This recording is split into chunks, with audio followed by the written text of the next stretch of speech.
expect. There he does. Oh, and it's not a very good save the first time, the second time, and in the end it is scrambled in by Castro. It was very untidy, happily untidy for Dortmund, but disastrously untidy for Manchester United. Oh, that's a very, very poor goal to go away. There's no pace in the shot from Aubameyang. I think the fact maybe it just arrives just in front of Sam Johnson makes it slightly more difficult, but a goalkeeper worth his salt should be dealing with that. Not necessarily catching it, but knocking it wide, knocking it to safety.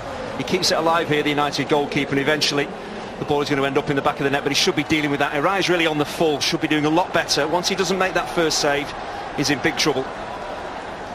Yeah, sometimes you make Castro with the cross. Oh, shouts for handball, and I think the referee has given it.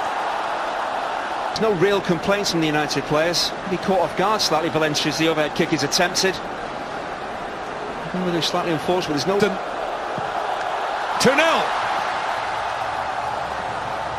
And it's going very swimmingly here in Shanghai for Borussia Dortmund at the expense of Manchester United. Well, when you scored 39 goals last season, there's never any panic when you're stepping up to take a penalty.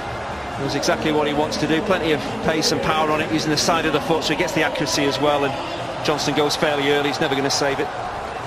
In terms of the amount of possession Dortmund are having, they could have been on level terms. Dembele getting through. It's a great run. It's a wonderful goal.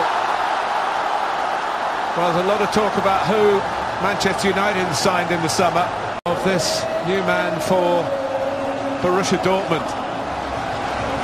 We talk about sharpness at this stage of the season. That's the difference in terms of sharpness, in terms of putting the ball in the back of the net, in terms of finishing. Mkhitaryan, Lingard have had opportunities, and this one breaks with Dembele. There's only one place this ball is going to end up, and that's in the back of the United net. Really sharp work, moving that ball from left to right, and then he absolutely buries it. Romero doesn't even actually move his feet to make the save, and 3-0. The game looks well beyond United now.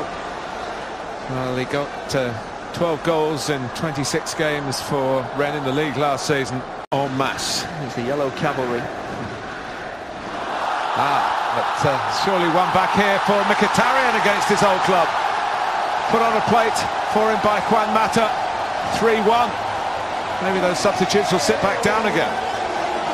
Well, the space in behind the Dortmund defence was always there to be exploited. Just United hadn't found the quality of the final pass or a decent run in behind. And once Mata did that and got in, very unselfish with his layoff to Mkhitaryan as well. It hasn't happened too often. It's been a good defensive line that Dortmund have held. A little step over from Rashford actually makes it happen. That's a very clever piece of play. Good understanding from a young centre forward. He knew that Mata was beyond him. A very simple tap in. Yes, the first goal at Wigan on Saturday. So there's a goal again here. Oh, how about that? That's a splendid goal. Well, Castro started it. He might well have finished it here. The 3-goal margin is restored. And Thomas Tuchel and a now emptied bench. Delighted. Look at that. That was a great sight from Borussia Dortmund's point of view. But it's not been a great evening for Manchester United. Thomas Tuchel made all his changes. It took a while, probably 10 minutes for the team to actually settle. But again, you look at Castro, it is a brilliant strike. It's pretty much unstoppable. Romero's nowhere near it, but no one in a blue shirt is closing down the midfield as he looks to take his shot on Rojo. You've got to be bodily throwing yourself in the line of fire here. They don't do